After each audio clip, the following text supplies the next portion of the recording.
एक मंदिर पर एक पुजारी के भेष में रहा करता था एक व्यक्ति, जो कि भांग धतूरे का नशा किया करता था छुप छुप करके, और ऊपर से दिखावा करता था कि मैं भगवान का बहुत बड़ा पुजारी हूँ। लेकिन उसके अंतर मन में पूजा का कोई भाव नहीं था, ना ही कोई इस मंदिर की पूजा करने का सिस्टम था। यानी कि वह झूठ का चोला पहन करके, एक साधु का चोला पहन करके मंदिर पर अपना वक्त गुजार रहा था। और उसने फिर एक ऐसी घटना को अंजाम दिया, आप सुनोगे तो आपको भी दोस्तों यहाँ पर सोचने पर आप भी मजबूर हो जाओगे कि क्या ऐसा भी हो जाता है। नमस्कार, मैं हूं सुदेश कुमार और तिरछी बात चैनल में आपका स्वागत है। यह घटना घटित होती है पश्चिम बंगाल के एक छोटे से गांव के अंदर, जहां पर एक हरि सिंह नाम का एक व्यक्ति रहा करता है। उसके साथ उसका बड़ा बेटा इंदर सिंह और एक छोटी बेटी होती है सलोनी, जिसकी उम्र होती है 22 साल, जो कॉलेज में पढ़ा करती है। हरि सिंह और उसका बड़ा बेटा इंदर सिंह खेतीबाड़ी किया करते हैं उस गांव के अंदर। कोई परेशानी नहीं, कोई दिक्कत नहीं है। हरि सिंह के पत्नी की पहले ही मौत हो चुकी है, तो अपनी बेटी को इन्होंने पाला है और अच्छे संस्कार दिए हैं। जो सलोनी थी उससे ये खूब प्यार करते थे, क्योंकि सलोनी बहुत ही अच्छी लड़की थी, संस्कारी लड़की थी। सुबह सुबह उठ जाया करती 4 बजे और उठते ही भगवानों की पूजा किया करती, पूजा अर्चना, और फिर उसके बाद नहा धो करके जो भी कुछ काम होता घर का काम वो सारा कुछ करती। और इसी तरह से उसकी पूजा पाठ ज़्यादातर चला करती थी सुबह शाम घर के अंदर। और पिता और भाई बहुत खुश रहा करते। भाई भी अपनी बहन के ऊपर गर्व किया करता था कि मेरी जैसी बहन लाखों में एक नहीं मिलेगी किसी को। अब यहाँ पर इसी तरह से समय गुजर रहा था, तो एक दिन का समय होता है, शाम के समय में जो लड़की होती है सलोनी 5 बजे के आसपास पूजा कर रही थी घर में। तो उसकी सहेली उससे मिलने के लिए आती है और आकर के देखती है कि अरे सलोनी, तुम यहाँ पर पूजा कर रही हो घर में। जो उसकी सहेली है उसका नाम होता है नीलम। तो नीलम कहती है सलोनी, तुम यहाँ पर पूजा करती हो घर में, इससे अच्छा तो तुम मंदिर में चली जाया करो, नज़दीक ही तो है, ज़्यादा दूर थोड़ी है, क्योंकि मंदिर में पूजा ज़्यादा लगती है और ज़्यादा इसका प्रभाव होता है। कुछ ऐसी बातें सलोनी की दोस्त तो नीलम कह रही होती है। तो सलोनी कहती है कि मैं कैसे अकेली जा सकती हूँ, सुबह 4 बजे जगती हूँ और फिर मंदिर कैसे जाऊँ। तो इसकी सहेली कहती है नीलम, अरे सुबह सुबह मैं 5 बजे जग जाती हूँ, तो तुम 4 की जगह 5 बजे मंदिर में पूजा करने के लिए सुबह सुबह मेरे साथ चला करो, और शाम को भी हम एक साथ 5 बजे जाया करेंगे। अब तो यहाँ पर सलोनी खुश हो जाती है कि भगवान के दर्शन करने के लिए मंदिर जाएंगे तो बड़ा अच्छा लगेगा। तो अब दूसरे दिन दोस्तों ये दोनों सहेलियाँ तैयार हो जाती हैं, और जो सलोनी होती है अपने पापा से पूछ लेती है। तो उसका पापा कह देता है कि बेटी 4 बजे तो देवताओं का पहरा होता है, बहुत अच्छी बात है, तुम मंदिर पर घूम कर आओगी, ताज़ी हवा लगेगी, और सहेली को भी ले जाना अपनी को। तो उसके बाद ये दोनों सहेलियां इकट्ठी होकर के दूसरे दिन सुबह 5 बजे हाथों में थाली लेकर पूजा वाली और मंदिर पहुंच जाती हैं। वहाँ पर पूजा अर्चना करती हैं, लेकिन ये नज़र करती हैं कि भाई मंदिर पर बहुत सारा कूड़ा करकट पड़ा हुआ है, यानी कि गंदगी हुई पड़ी है, किसी ने साफ भी नहीं किया, झाड़ू भी नहीं लगाया किसी ने। और दूसरी बात, वहाँ पर ना कोई पुजारी था। अब तो ये जैसे घर आ जाती है सहेली, तो जो दूसरी सहेली नीलम होती है वह तो किसी से कुछ नहीं कहती है, लेकिन जो यह सलोनी होती है यह अपने पापा से कहती है कि पापा मंदिर बहुत बुरा पड़ा है, अब वहाँ पर भगवानों की पूजा कैसे होगी, कोई नहीं आएगा ऐसी जगह पर, उसको साफ तो मैं कर दूंगी, लेकिन उसमें कोई पुजारी भी नहीं है कोई पूजा करने के लिए, भोग लगाने के लिए। तो अब जो पापा होता है हरि सिंह अपनी बेटी की बहुत सारी बातों को माना करता था, और वह कहता है कि मैं पुजारी का इंतजाम कर दूंगा बेटी, गांव में एक लड़का है जो पुजारी टाइप मतलब पूजा करने जानता होगा, शायद मैं उससे बात करता हूं जाकर, वह तिलक वगैरह लगा कर रहता है। तो उसके बाद यहाँ पर दोस्तों लड़की अब दूसरे दिन जाती है, अपनी सहेली के साथ झाड़ू वगैरह लेकर जाती हैं, पूरे मंदिर को साफ कर देती हैं, पूरे 2 घंटे उनको लगते हैं। और कह कर के गई थी घर पापा से, पापा मैं सफाई करके आऊँगी, 1-2 घंटे लग जाएंगे, संडे का दिन है, कॉलेज तो मुझे जाना ही नहीं है। तो पापा और भाई ने कह दिया कोई बात नहीं, तुम जाओ सफाई करो। और उसके बाद सफाई करने के बाद अब मंदिर बिल्कुल चमक चुका था। वहाँ मंदिर के अंदर एक कुआं था, छोटी कुइया जिसको बोलते हैं, उससे बाल्टियों से पानी खींच खींच करके सारे मंदिर को की धुलाई कर देती हैं वो दोनों सहेलियां। अब मंदिर अच्छा हो जाता है, चमकदार। अब उसके बाद दोस्तों जो पिता होता है वह गांव में जाता है, पुजारी का भी बंदोबस्त करना था, क्योंकि 6 महीने पहले यहाँ से जो पुजारी था वो जा चुका था, तभी मंदिर की देखरेख नहीं हो पा रही थी और इस पिता को पता नहीं था। तो गाँव में जैसे जाता है तो गाँव में एक उसका दोस्त होता है पंडित दोस्त होता है उसके पास जाकर चला जाता है और उसको बताता है यार कोई पुजारी हो तो बताओ। तो उसका जो दोस्त होता है वो बताता है कि हमारे यहाँ एक दुर्जन नाम का लड़का घूमता रहता है तिलक छापे लगाकर, और लगता है शायद बहुत अच्छा लड़का है और ऐसी वैसी बात उसकी कोई सुनी नहीं है, तो उसको ले जाओ तुम। दुर्जन को बुलाया जाता है, उससे बातचीत की जाती है, भाई मंदिर पर रहो, चढ़ावा भी आता है मंदिर पर, वहाँ से तुम्हारा गुजर बसर हो जाएगा, मंदिर की देखभाल हो जाएगी। तो दुर्जन मान जाता है, और गांव का ही था। अब दुर्जन मान जाता है तो उसको मंदिर पर लाया जाता है और वहाँ पर उसके रहने खाने पीने का बंदोबस्त कर दिया जाता है, चारपाई वगैरह तख्त पर लेटते हैं लोग, और उसके बाद वह वहाँ पर रहने लगता है। लेकिन दोस्तों इस बात का किसी को भी अनुमान नहीं था कि दुर्जन सिंह छुपके भांग धतूरा गांजा वगैरह अफीम इन चीज़ों का नशा करता है। चुपचाप करता था, किसी को कुछ भी नहीं पता था। लोग तो जानते थे कि जैसे वो आंखों को मूंद करके बैठ जाया करता है या फिर आंखों को मूंद कर रखा करता है कि भाई ये भक्ति भाव में रहता है, लेकिन लोगों को क्या पता था ये नशेड़ी है, कोई भक्ति भाव नहीं है इसके अंदर। अब वह मंदिर में पहुंच जाता है, 2-4 दिन अच्छे से रहता है। तकरीबन 15 दिन के बाद मंदिर के अंदर चढ़ावा आने लगता है। सुबह सुबह दोनों सहेलियां जाती, बाबा नमस्ते करती, बाबा नमो नारायण करती और उसके बाद अपनी पूजा पाठ करने के बाद चली आती। लेकिन दोस्तों ये जो दुर्जन था इसकी नज़र इन लड़कियों पर थी। बहुत ही सुंदर सुंदर लड़कियां हैं, जवान हैं, और लेकिन अभी कुछ कह नहीं पा रहा था, चुपचाप था। और जब चढ़ावा आने लगता है तो काफ़ी पैसा इसके पास आने लगता है और उन पैसों से भांग धतूरा गांजा वगैरह जो भी कुछ नशे की चीज़ें होती वो खरीद करके अपना मदमस्त होकर रहा करता वहाँ पर। अब तो दोस्तों इसी तरह से का 1 महीना गुजर जाता है। 1 महीना गुजरने के बाद जन्माष्टमी का दिन था। सुबह सुबह 4 बजे बारिश हो रही थी झमाझम।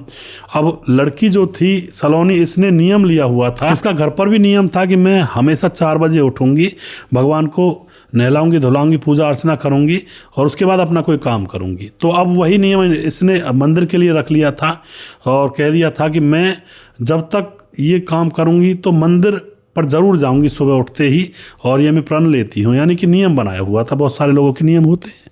अब तो सुबह 4 बजे बारिश हो रही है झमाझम, निकलने का भी रास्ता नहीं है, कैसे जाएं, बारिश में भीग जाएंगे। अपनी सहेली के पास फ़ोन करती है तो वह कहती है अरे यार बारिश हो रही है, अब भी तुम मंदिर जाओगी, कैसे जाएंगे, भीग जाएंगे।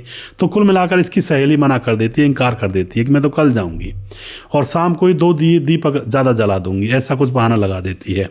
लेकिन सलोनी को मंदिर जाना था, ये कमिटमेंट किया हुआ था अपने आप से। अब ये जैसे तैसे एक छतरी लेती है और छतरी में कुछ भीगती हुई कुछ सूखी हुई थाली को लेकर के मंदिर में पहुंच जाती है और वहां जाकर के पूजा अर्चना करने लगती है।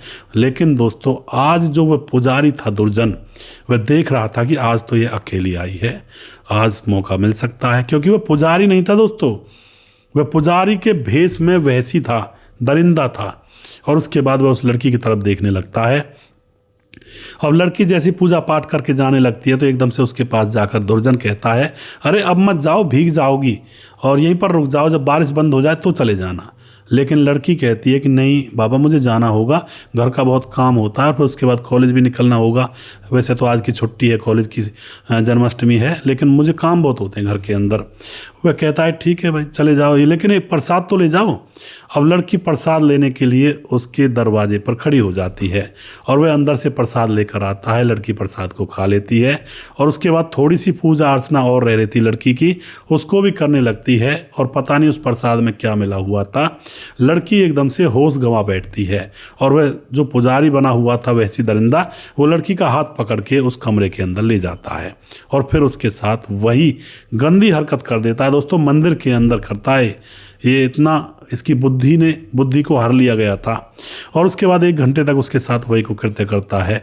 घर वाले देखते हैं भाई वैसे तो 20 मिनट में आ जाया करती थी लड़की, अभी तक आई नहीं है। उसका भाई इंद्र सिंह और पिता हरि सिंह, फिर वो सोचते हैं कि बारिश हो रही है शायद कहीं रुक गई होगी, लेकिन 1 घंटे तक भी नहीं आती है तो वह परेशान हैरान हो जाते हैं।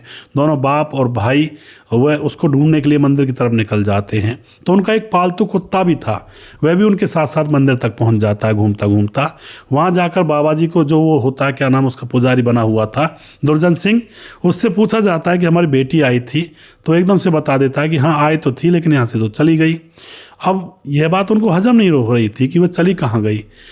उसके बाद दोस्तों जो कुत्ता उनके साथ गया था ना, घूमता घूमता सूंघता सूंघता उस कमरे के दरवाजे से अंदर की तरफ झांक लेता है तो उसको अंदर सलोनी में दिखाई दे जाती है। और जो पालतू कुत्ते होते हैं दोस्तों, अपनों को देख करके कुछ ऐसी हरकत कर ही देते हैं और वह भौंकने लगता है वहाँ पर। अब कुत्ता जैसे कमरे के अंदर भौंकता है तो इंद्र सिंह जो भाई होता है वह देखता है कि ये क्यों भौंक रहा है। अंदर झांक कर देखता है तो अंदर उसकी बहन जो कि लेटी हुई थी और उसको जाकर वह टटोलता है, हिलाता है, लेकिन वह तो आंखें खोल ही नहीं रही थी। अब यहाँ पर भाई और पिता सारी बात समझ जाते हैं और फिर दोस्तों गुस्से में आकर के जो भाई होता है वहीं पर इसकी रसोई थी, रसोई में से चाकू निकालता है और फिर चाकू से उस जो पुजारी बना हुआ था दुर्जन सिंह, उससे कहता है बता मेरी बहन के साथ क्या किया है।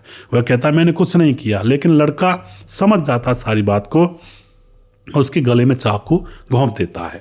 दोस्तों वहीं पर खड़े खड़े उसकी मौत हो जाती है, धड़ाम से ज़मीन पर गिर जाता है। इसके बाद गांव वाले भी वहाँ पर आ रहे थे इक्का दुक्का, वो भी पता लगा लेते हैं भाई ये क्या हुआ।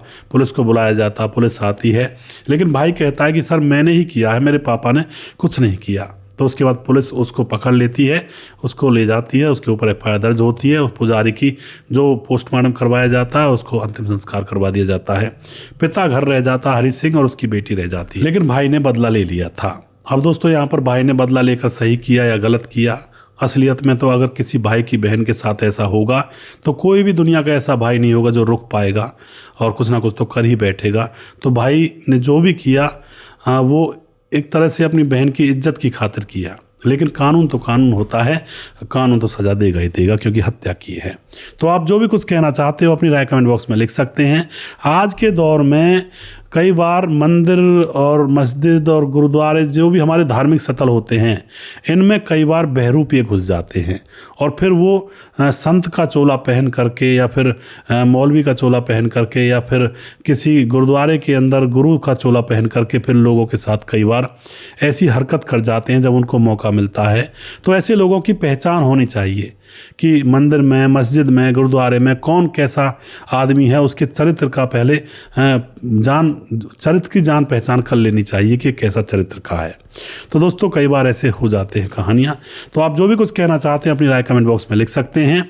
वीडियो के लास्ट में कुछ भाइयों के नाम लूँगा जो हमारे वीडियोज़ को देखते हैं और हमें खूब सपोर्ट करते हैं। हमारे साथ सुरेश पाठक हैं, कहते हैं कहानी सुनाने का जो लहजा है बहुत ही बढ़िया है आपका, अति सुंदर। सुरेश पाठक जी आपका बहुत बहुत धन्यवाद, अपना आशीर्वाद बनाए रखें हमारे ऊपर। पंतगिरी पंत हमारे भाई राम राम भैया जी, मेरा भी नाम ले लिया करो, जिला मुजफ्फरनगर, कस्बा मीरापुर के पास नया गांव धूम का रहने वाला हूँ, आपकी वीडियो हर बार देखता हूँ। बहुत बहुत धन्यवाद जी रमेश मेहता जी। और उसके बाद हमारे साथ समाधान पाटिल जलगांव महाराज से हैं, रतनलाल शर्मा कमेंट करते हैं, सुजीत कुमार कमेंट करते हैं, धीरज बनवाल कमेंट करते हैं, जीवन ठाकुर कमेंट करते हैं, मनोज श्रीवास्तव जी हैं जो कि लगातार कमेंट करते हैं, जो कि बिहार गोपालगंज बिहार 28 वार्ड नंबर 23 के रहने वाले हैं। सिकरम राज कमेंट करते हैं ग्राम बेलवा जिला मोतिहारी से, और भीकम कुशवाहा जी कमेंट करते हैं आगरा से, सोनू राज प्रजापत कमेंट करते हैं। और उसके बाद हमारे साथ मुकेश कुमार यूपी 83 से, पंकज कुमार, सुदेश भैया जी राधे राधे, राधे राधे जी। विंध्याचल राजभर हमारे भाई कमेंट करते हैं, प्रवीण बघेल से पुरी से हैं, वीरेंद्र सिंह कमेंट करते हैं, सूरज डियो हमारे भाई फिजी से कमेंट करते हैं, मनोज श्रीवास्तव जी कमेंट करते हैं। और उसके बाद हमारे साथ सिकरम राज दोबारा से हैं, और भोलेनाथ शुक्ला कमेंट करते हैं, रजत सैनी कमेंट करते हैं, राम मोहम्मद यासीन लाहौर पाकिस्तान से कमेंट करते हैं, दुर्योधन भाई कमेंट करते हैं। और उसके बाद सुशील चौधरी हमारे भाई लगातार कमेंट करते हैं, छगनदास खारडाबांध राजस्थान से कमेंट करते हैं। और उसके बाद हमारे साथ राजकिशोर चौरसिया महाबलेश्वर महाराज से कमेंट करते हैं, राधेश्याम शर्मा से जयपुर राजस्थान से कमेंट करते हैं। और राम गोसाई हमारे भाई लगातार कमेंट करते हैं, समाधान पाटिल जलगांव महाराष्ट्र से कमेंट करते हैं। और जिस भाई का नाम रह गया है उस भाई का नाम अगली वीडियो में फिर से लूँगा। तब तक आप खुश रहें, सावधान रहें। जय हिंद, जय भारत।